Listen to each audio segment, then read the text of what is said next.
I am grateful for all the blessings in my life and thankful for my salvation.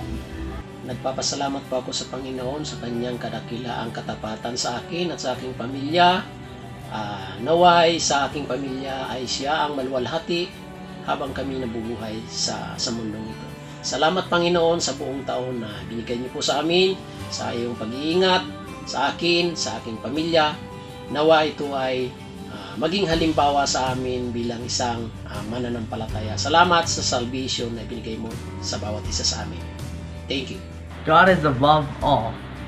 I am grateful to the Lord for His protection in keeping us away from the virus and His never-ending grace for our family. I thank the Lord for helping me finish my goals on my faith work. Merry Christmas po! Salamat sa Panginoong Diyos kasi kahit na magkakalayo tayo, matagal na tayong hindi nakita-kita. Nagpapasalamat pa rin ako kasi alam ko may bonding tayo and thank you for your prayers. Thank you, FBC. Nagpapasalamat ako sa Panginoon dahil sa binigay niyang magandang kalusugan sa aming buong pamilya.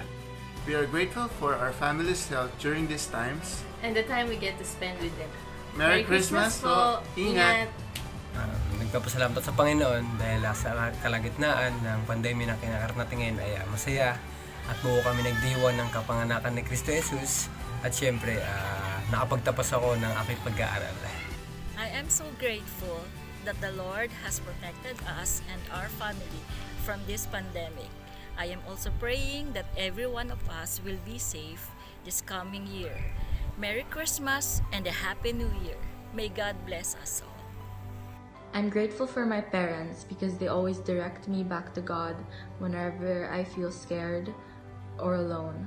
And I'm thankful for my friends and my family who have made me feel less lonely even throughout this hard time for all of us.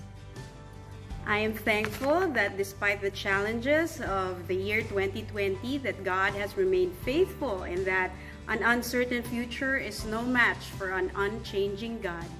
What about you? What are you thankful for? Thank you, Jesus Christ.